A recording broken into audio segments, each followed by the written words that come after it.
Thank you for listening to Depictions Media Radio.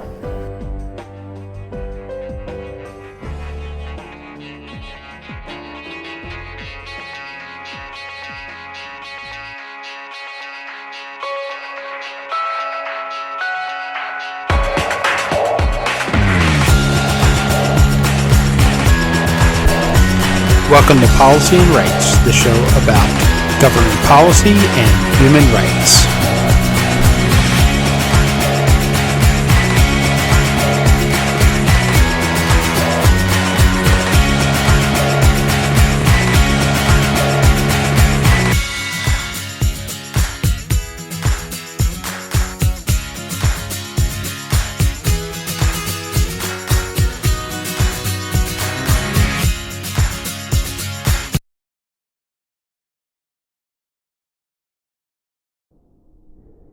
Welcome back to Policy and Rights here in Depictions Media Radio. I'm your host, Michael Clogs. The Secretary General of the United Nations has, in a press conference, remarking on the global impact of the war in Ukraine on food, energy, and financial systems. Now, since Russia's invasion of Ukraine, the world's attention has been focused on the war, terrifying levels of death, destruction, and suffering. From the start of the United Nations has been actively engaged in delivering humanitarian support to the people in Ukraine, the people who are paying the highest price, and the host countries to the fastest growing refugee crisis in Europe since World War II. At this point, millions of people have actually left the Ukraine trying to flee from the fighting, along with Russia. We've heard about artillery strikes and missile strikes against train stations and civilian sites, and as well as Russia corralling people and carrying them off to Russia instead of allowing them to move freely into countries like Poland or even Germany. There's been a lot of talk about Russia also scooping away children and carrying them off to Russia rather than allowing them to leave to other places. So, but while these are all atrocities and really bad things, we do actually need to look at the global part of this, and this is what the Secretary General is talking about, that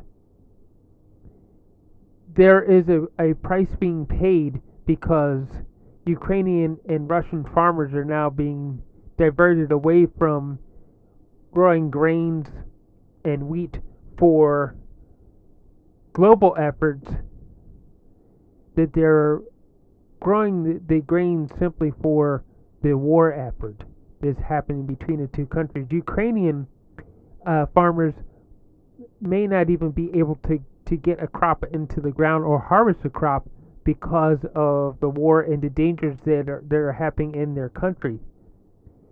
And the Russian government, because of sanctions and embargoes, aren't going to be able to sell a lot of the wheat and grain that they have grown. So it puts the rest of the world into a crisis. And we know that the United States is talking about using different grains for fuel supplements. When we talked about the E15 ethanol program into gasoline pumps. So there's a lot of talk about the food, energy, and financial states that it is going to put, especially underdeveloped countries, in when it comes to them trying to get these supplies shipped into their countries, trying to feed the people who are actually at the most vulnerable. And we're going to hear from, of course, the Secretary General of the United Nations and the Secretary General of USTAD, Rebecca Greenspan, also talking about what is happening globally with the impact the Russian invasion has had on supplies for fuel, food, and what it's going to do to the global monetary system. So let's listen to what they actually had to say in this next segment. Thank you.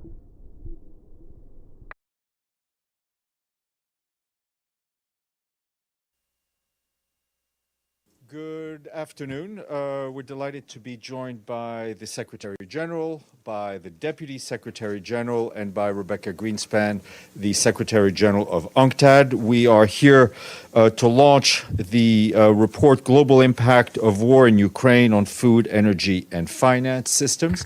The Secretary General will make some opening remarks. Ms. Greenspan will also make short remarks on the report, and then we'll open it up to questions. Sir, please. Well, ladies and gentlemen of the press, thank you very much for coming. Now, since the Russian Federation's invasion of Ukraine, the world's attention has been focused on the war's terrifying levels of death, destruction, and suffering.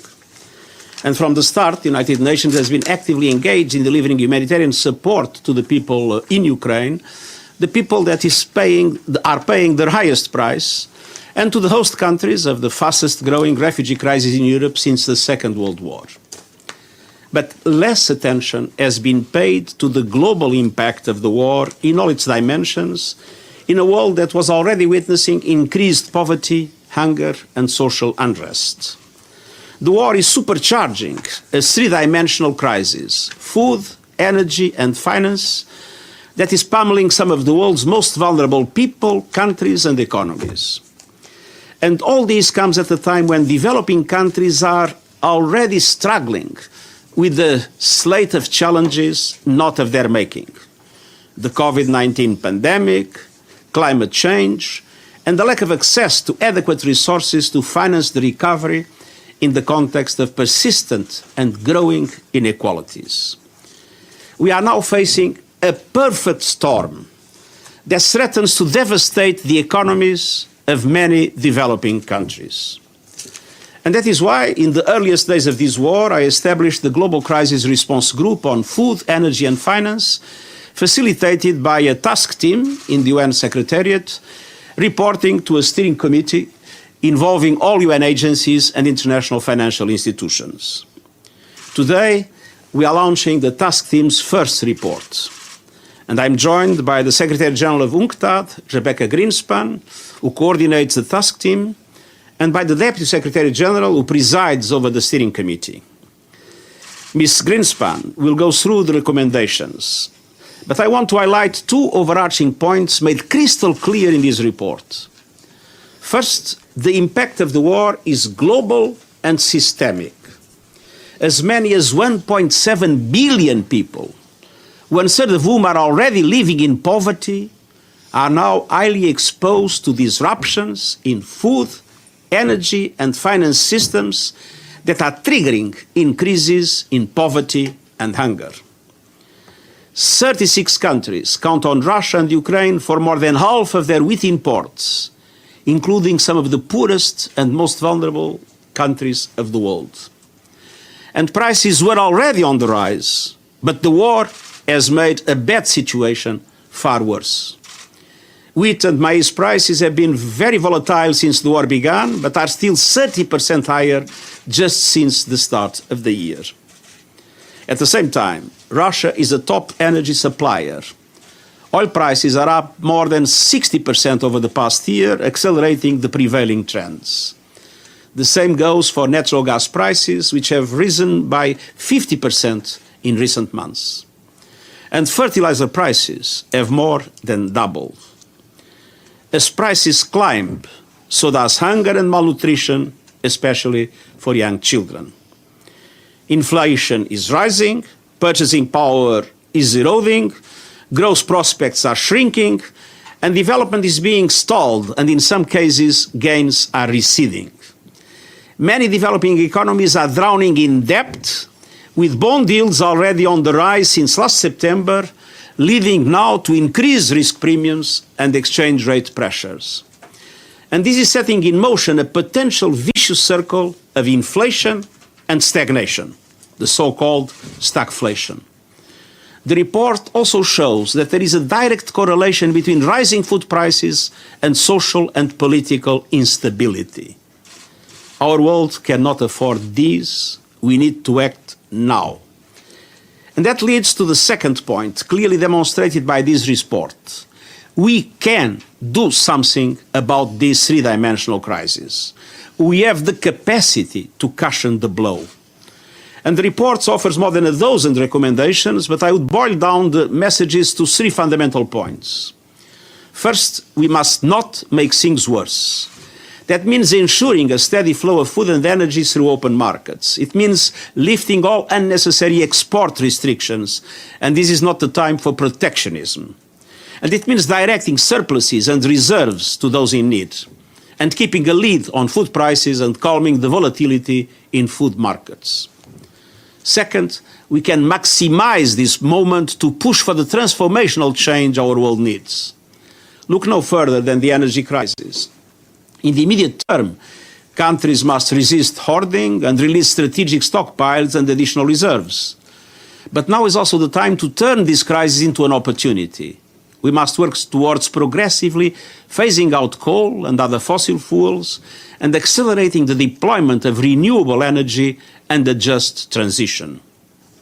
And third, we need to pull developing countries back from the financial brink. The international financial system has deep pockets.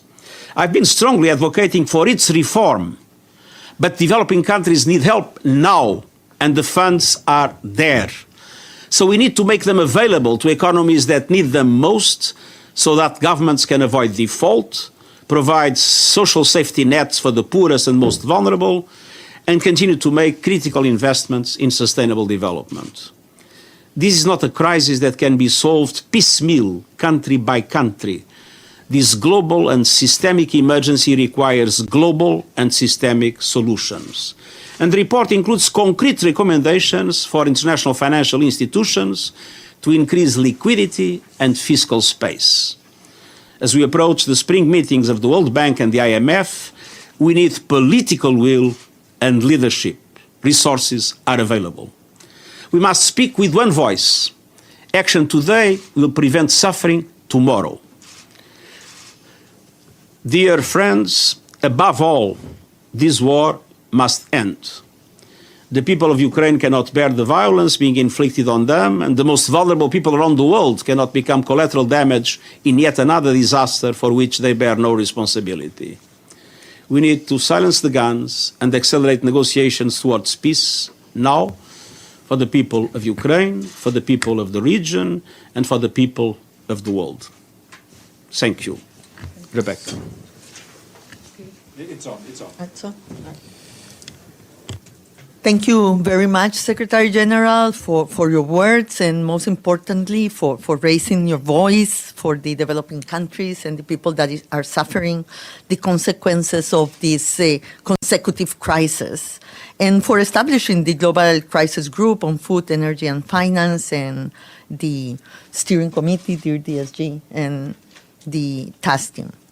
So, as the Secretary General have said and already established, this is a far-reaching crisis, and I want to go with you through the recommendations that we are given to cushion the blow, as the Secretary General have rightly said. In terms of the food crisis, the most important thing that the Secretary General has already said is to keep markets open. We urge all countries to keep their food markets open and to cease any restrictions that will maintain the international trade and food, in food and fertilizers not flowing to the countries that need them. Hoarding and speculative movements threaten food supplies, and we need solidarity in these times of crisis. So the first thing, let's keep markets open. Second, let's help countries help their poor. Countries will need help and support to be able to establish the safety nets and be able to support the households that will suffer from this crisis. Poor households dedicate most of their income to food. And so the increase in food prices really hurt them the most. We need to help countries to help the poor households and vulnerable households that will suffer from this war. And for that, they will need financial support. Third, let's help the small farmers, because the small farmers will be hit by the prices of fertilizers. So we need to prevent from production going down in the next cycle. So let's try to support livelihoods, not only lives. And livelihoods will be important for small farmers and food producers and local food processors we need them to have adequate access to seeds, to fertilizers, and to fuels. And the last recommendation is to keep the freight prices stable and predictable, because part of the cost and the rise in prices in food and in energy comes from very steep increases in the freight cost for trade. And obviously, dear Secretary General, as you have always insisted, food purchases by the United Nations World Food Program, the world's biggest provider of humanitarian assistance, must be exempt from any food restrictions with immediate effect so they can continue to perform their duties. With respect to fuel, we know that gas and fertilizer prices have more than doubled, as the Secretary General already explained.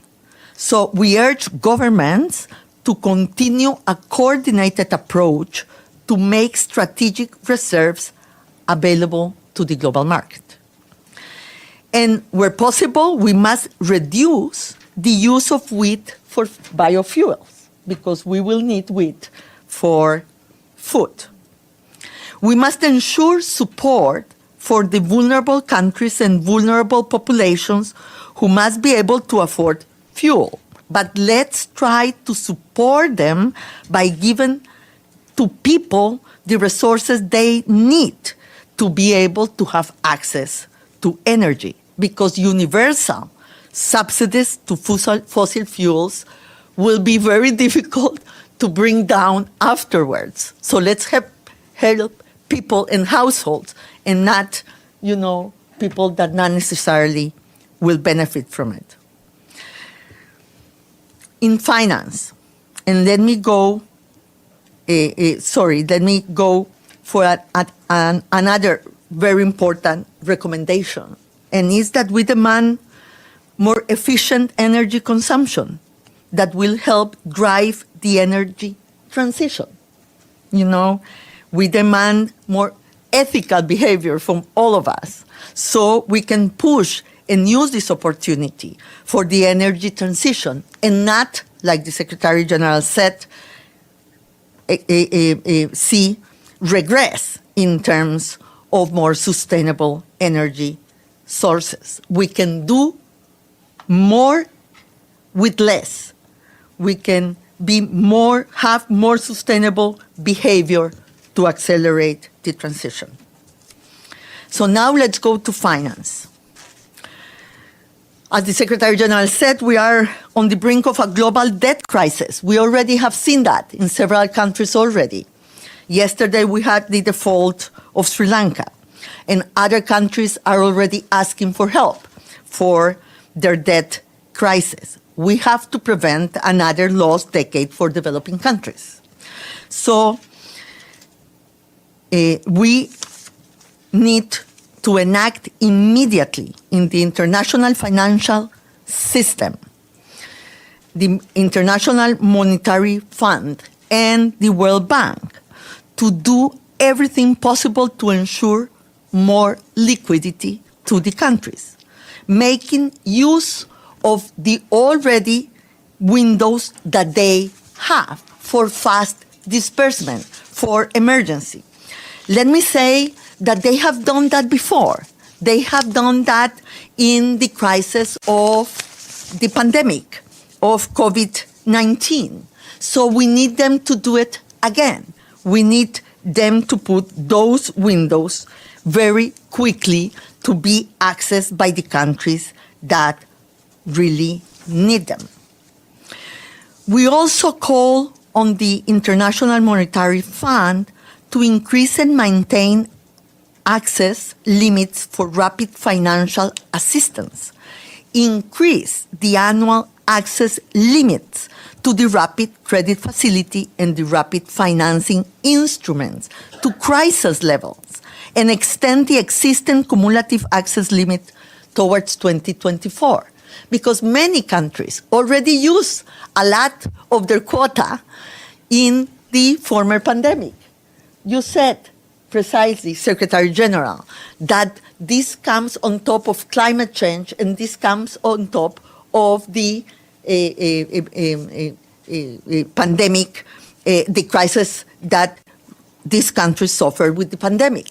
So they have exhausted a lot of the possibilities and the space that they had with the international organizations. So we need to increase the access limit that they have so they can have access to those resources.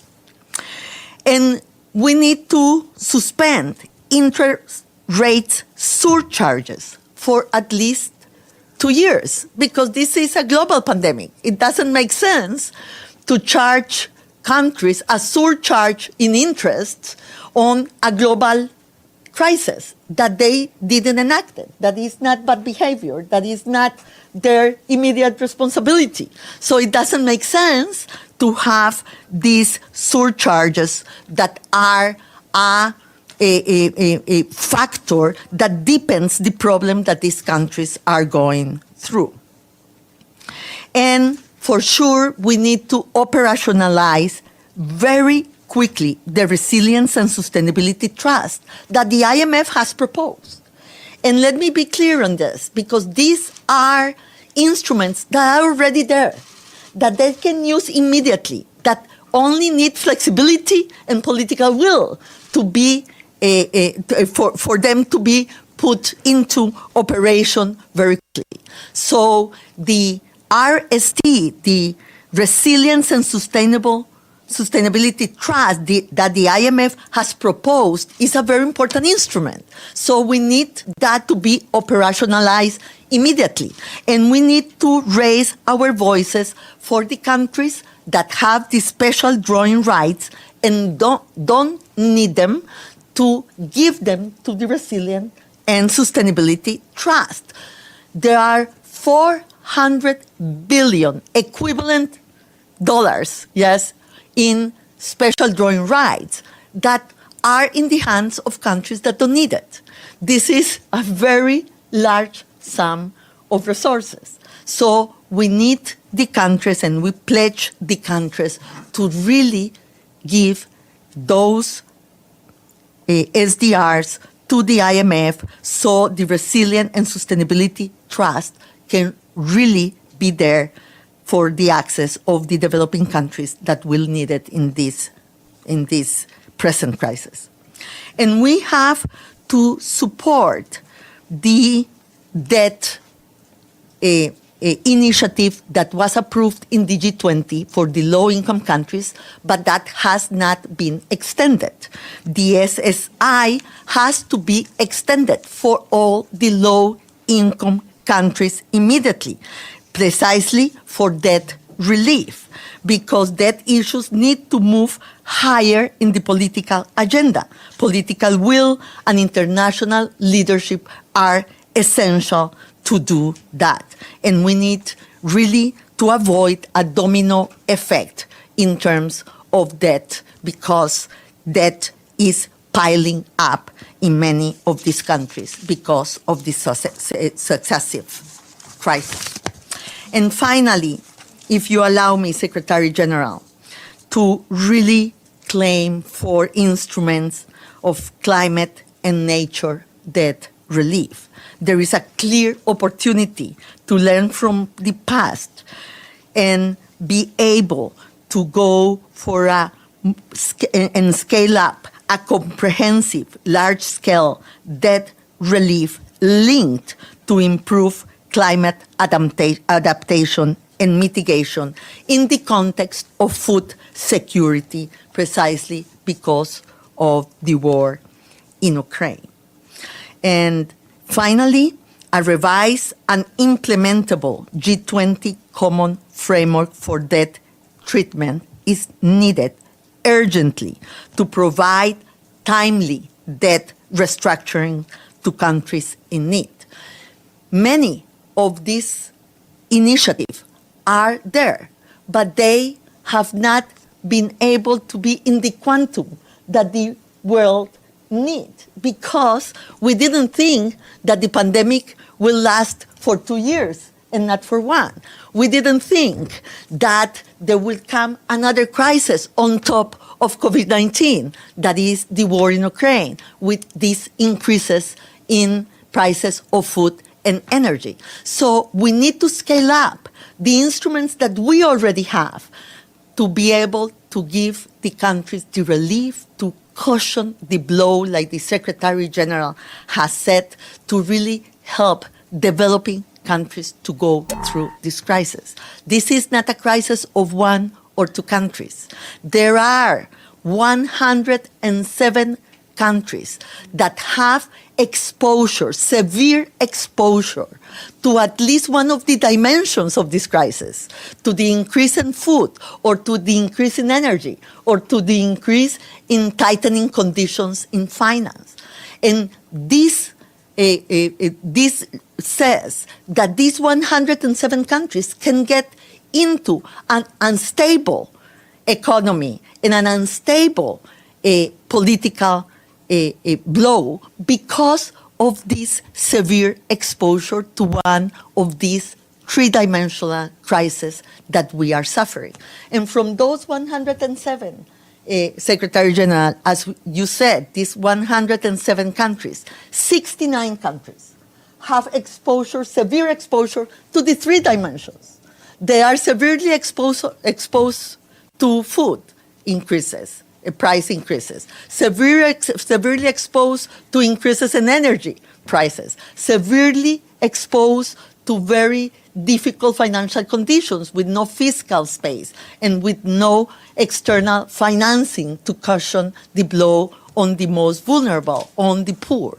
So we need to be able to push the international community to act with the urgency that these figures show today, and accompany and be together with the voice of the Secretary General that has raised his voice to really put the attention and awareness on the difficult situation that other countries are suffering precisely because of the war in Ukraine.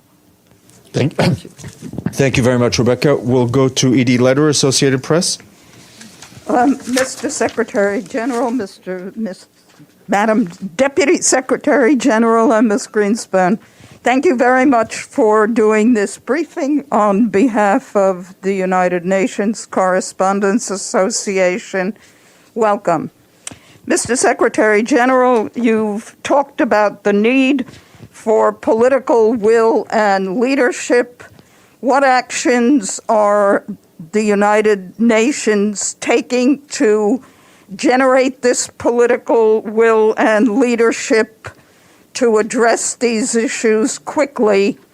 And how optimistic are you that this is going to happen? And you've also stated quite clearly that the war must end.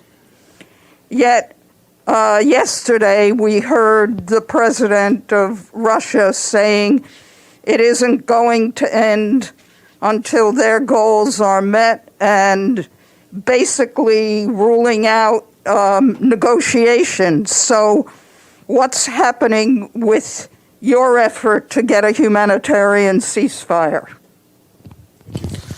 Well, there are several questions, and I'll try to answer all of them. First of all, we are approaching a crucial moment for many of the decisions we are talking about, the spring meetings of the IMF and the World Bank. And both the IMF and World Bank are part of the steering committee. We are in close contact with them. And today, 4 members of our steering committee have made an appeal in relation to food security, including the IMF and the World Bank. And so this is a crucial moment to make sure that member states that are represented in the spring meetings understand the need to use the instruments that the IMF and the World Bank and other international financial institutions have. The instruments are there. As I said, the pockets are deep and the money is there, but it needs to be used. This is a crucial moment. Now, to make sure that we are able to develop political leadership, I invited 6 heads of state and government to be champions of this process. And I can announce you that they have accepted. It will be co-chairing with me the president of Senegal, that is president of the African Union, the president of Indonesia, the prime minister of Germany, the prime minister of Barbados, the prime minister of Denmark, and the prime minister of Bangladesh. And we'll be working together in making sure that we do global advocacy in relation to all these questions, that we mobilize political will. Because the amount of suffering we are witnessing in Ukraine, of course, and let's not forget it, but around the world by people that have already suffered the impact of many dramatic consequences of climate change, of the COVID, of the lack of vaccination, of the lack of financial resources for recovery. Now this blow is really too much, and we need really to have a sense of urgency. Resources are there, measures can be taken quickly. Several countries have important stocks of food and of energy. They can put them in the market. On the other hand, restrictions need to be abolished, namely export restrictions. There should be no hoarding of any of these products. But most important than everything else, we need to use immediately the financial instruments that are available. I've been saying many times that our global financial system is morally bankrupted. I've been saying many times that we need a deep reform in the global financial system. But now it's a matter of emergency, is to use the instruments that are there and need to be mobilized, and I count on political will, and we have established, as I said, mechanisms to mobilize as much as we can the political leaders in relation to these objectives. Now, the second question was in related to the war And the humanitarian support. and so Martin Griffith went to Moscow and Kiev. I don't think we have the chance to have a humanitarian ceasefire as we wanted globally. But there is a number of proposals that were made, and we are waiting for an answer from the Russian Federation in relation to those proposals, including different mechanisms for local ceasefires, for corridors, for humanitarian assistance, evacuations, and different other aspects that can minimize the dramatic impact on civilians that we are witnessing. And I believe that you mentioned a statement in which it was said that the peace negotiations were dead. I would remind you that we are in an Easter period, and the Easter period is about resurrection. Sam Azam. Thank Thank you. My name is Ibtisam Azim from Al Arabi Al Jadid newspaper. I have two questions. First to the Secretary General. You have been sounding the alarm a lot of times about different issues, the ones you talked today about, and there is a lot of promises that world leaders are saying, but they are not delivering. So my question to you, what's your plan B to put more pressure on these world leaders? And my question to Ms. Greenspan is about trade and women empowerment, and if you to what extent are influential countries committed to empowering women in trade, given the fact that trade is extremely important also to the issues you talked about. Thank you. Plan B is never to give up on the plan A, because nothing can replace the political will that is needed for these decisions to be taken. We can say what is needed, the resources are available, we need political decisions. So the plan B is to insist on the plan A for these political decisions to be taken by those that have the capacity to do it. Thank you. Michelle Nichols? No, there is a question. I'm sorry, Rebecca. I apologize. Yeah, women in trade, very important. Yes, we are really working very hard with women traders and the empowerment of women, especially in e-trade. Yes, and for them, it's very important not to have restrictions because the restrictions hurt women the most. They cannot, really find any other ways and means, for the earnings of their families. So you are right. Even in the crisis, we have to insist in trade and women empowerment in trade. Thank you. Michelle? Thank you for the briefing. First of all, a question on the report. Were sanctions that have been imposed in the wake of the Russian invasion of Ukraine, were they taken into consideration when pulling together this report? And Secretary General, could you just clarify what you told us about the UN push for a humanitarian ceasefire? You're saying that you don't see a possibility at the moment for a humanitarian ceasefire in Ukraine. And what are the suggestions you have made to Russia? And if you could get President Putin on the phone, what would you say to him? You have a question first. On that? Well, we have taken into account all the facts. It's very difficult to be able to say what is what. What we have put together is objectively what are the impacts and the exposures from all what is happening because of the war in Ukraine. So everything is being taken into account because the figures reflect the objective impacts that they are having everywhere. Well, a global ceasefire at the present moment doesn't seem to be possible. But there are lots of things that can be done in order to guarantee evacuation of civilians from areas of fighting, in order of guaranteeing humanitarian access in a reliable situation. And we also propose the creation of a mechanism involving the Russian Federation, the Ukraine, and the UN, and eventually other humanitarian entities, in order to have a cell to permanently together manage and avoid incidents in these kind of situations. We have had a number of moments in which it was said that there was a local ceasefire and that things would happen, and then things did not happen. And then everybody accuses everybody of everything.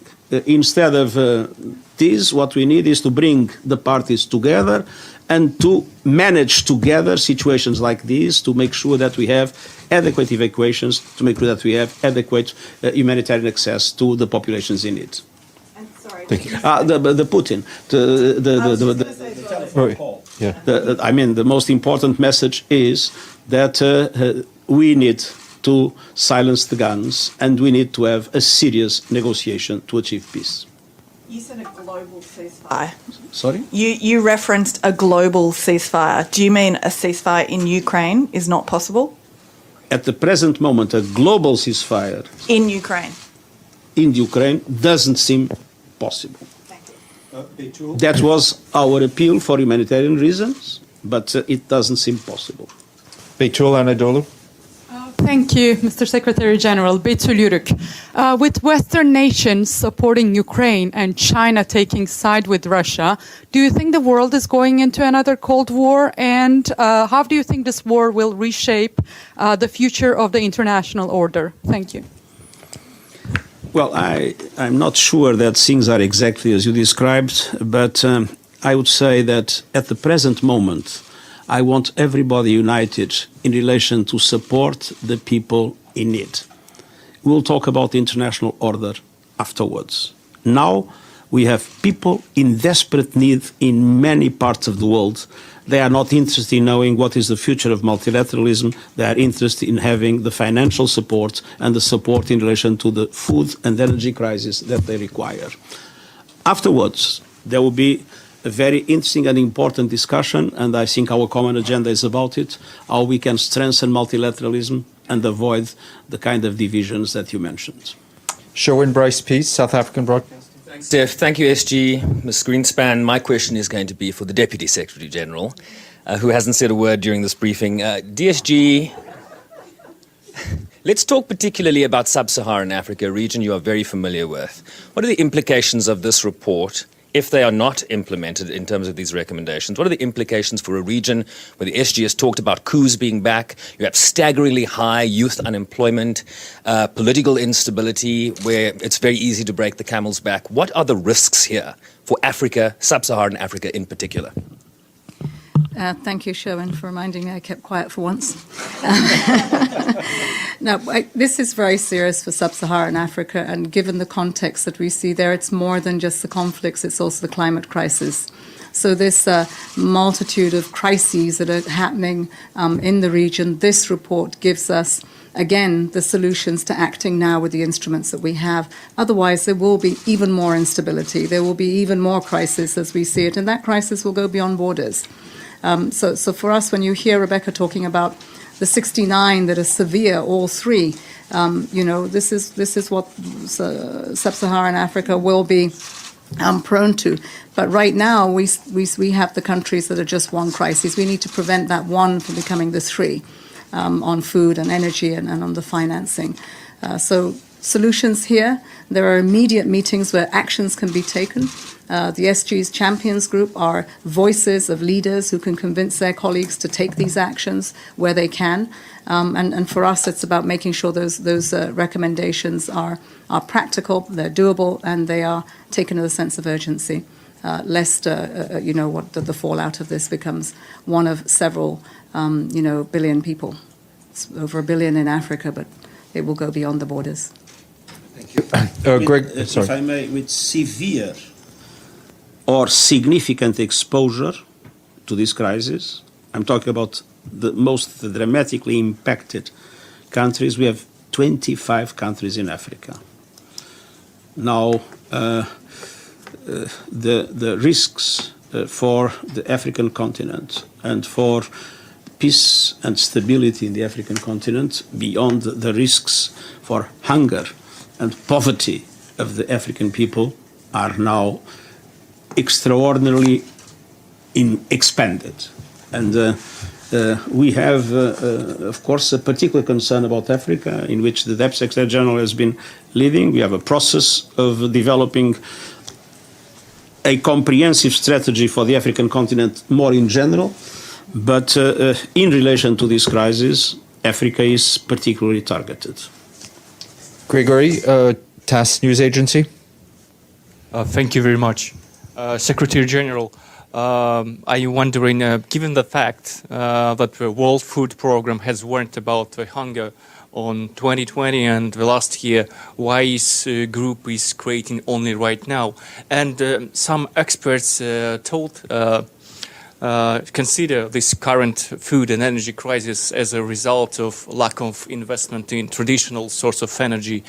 And so, given these facts, what do you think, how the pace and methods of how this current crisis can affect on the pace and methods on the climate change response? In relation to your first question, since if you look at the report, you see that the prices of food and the prices of energy have been climbing. What we have now is an acceleration. If you look at page 1 of the report, you see that for an index 100 of the FAO food price index in 2019, we came to the end of 2021 with an index of 130. So food prices were already climbing, and we came now to an index of 160. There is a clear acceleration. So obviously the food and energy prices were already on the rise. We had inflation already on the rise. What we have now is a dramatic impact of acceleration. Now, I think there was a lack of investment, but in renewable energy. If we had invested much more seriously in the last 10, 20 years in renewable energy, we would not be dependent on the permanent fluctuations in the markets in relation to fossil fuels. The fact that countries have not enough renewable energy, which is based on self-reliance, makes them much more dependent on markets, and markets that have always been extremely volatile. And so my answer is there has been indeed a lack of investment in the recent decades, but mostly, I believe, lack of investment in renewable energies.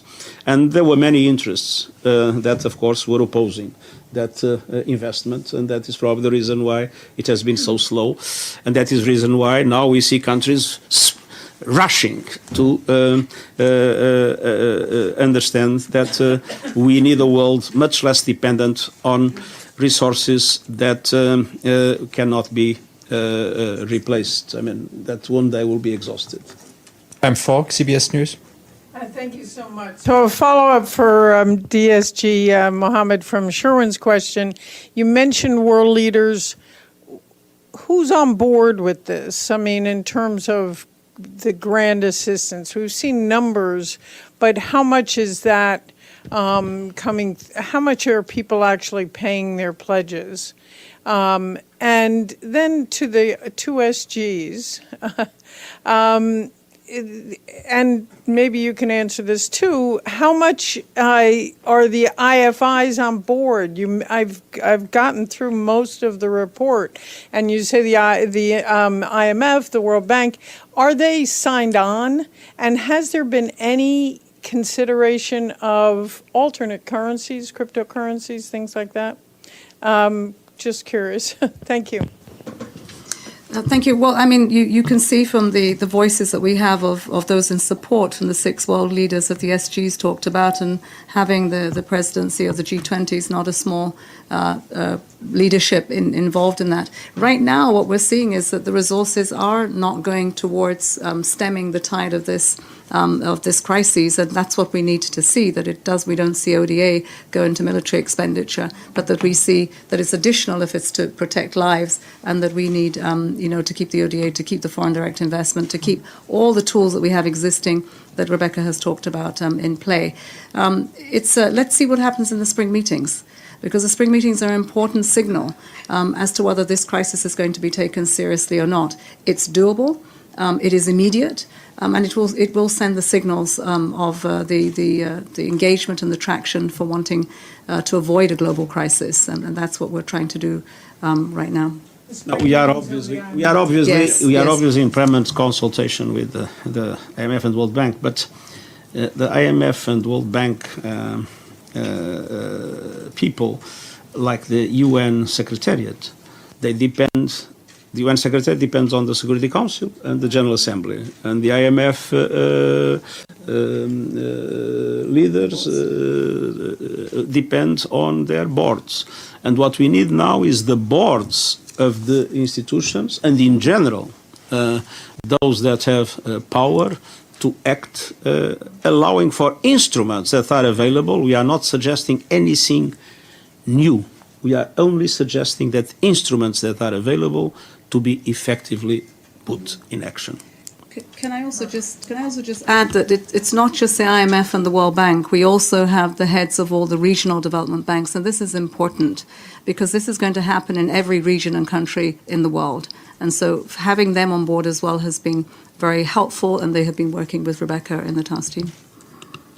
Mario Villar, FA? Oh, crypto? Sorry. Yeah. Mario Villar, FA? Mario Villar, Agencia EFE. A question on energy, perhaps for Ms. Greenspan. In the recommendations of the report, you support targeted relief for people that can't afford fuel right now, given the high prices, but you ask that this support isn't allocated universally, which is what some countries are doing right now. For example, in Western Europe, reducing the price of gasoline for consumers. Can you elaborate on why this is a bad idea?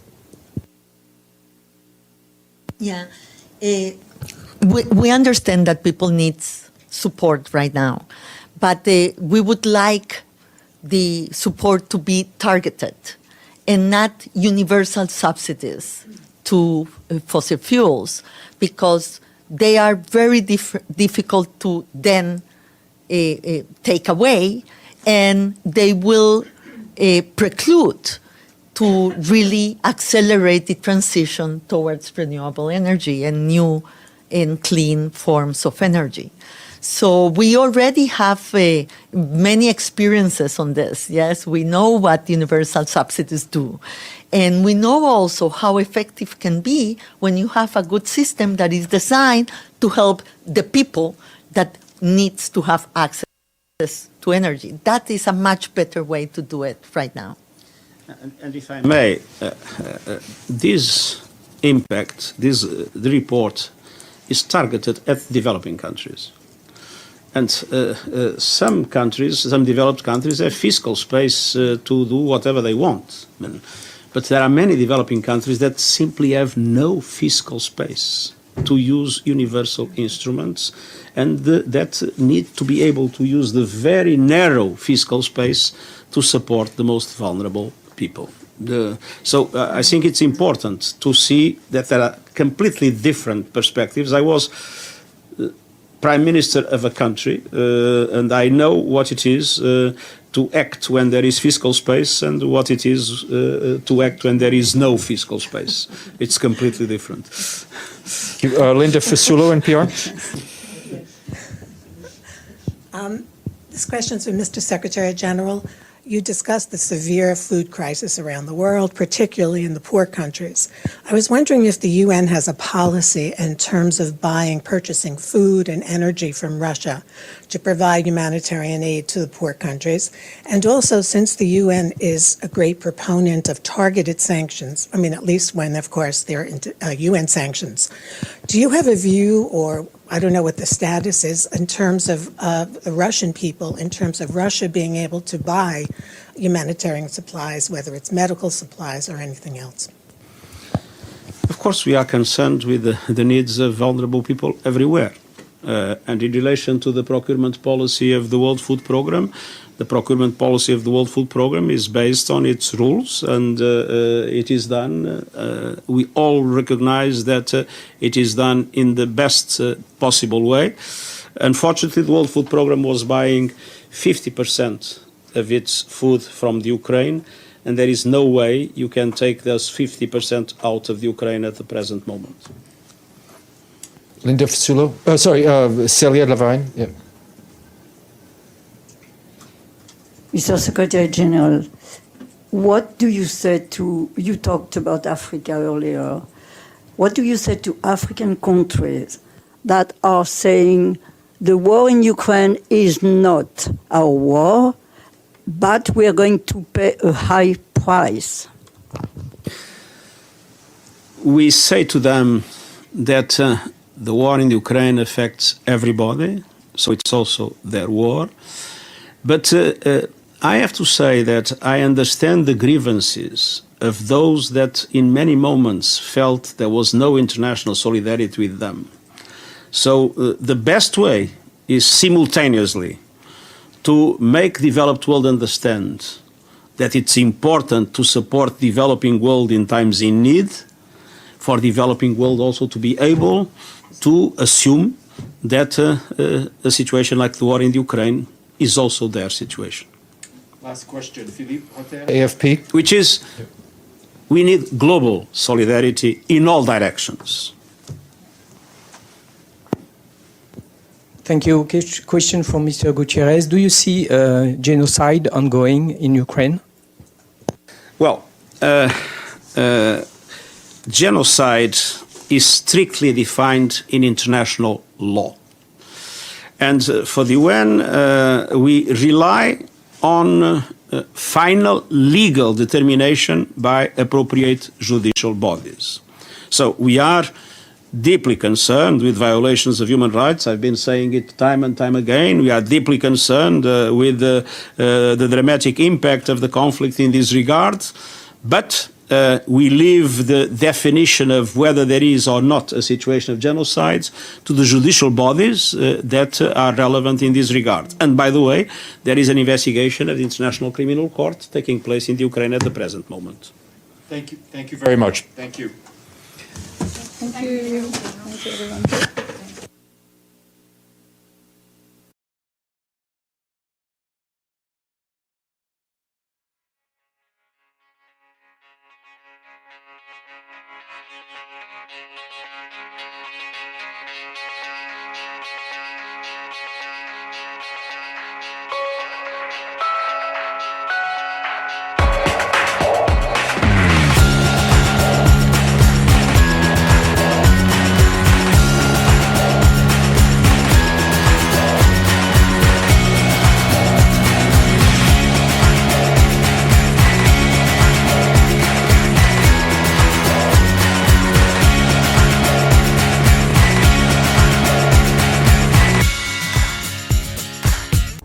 This show has been produced by Depictions Media.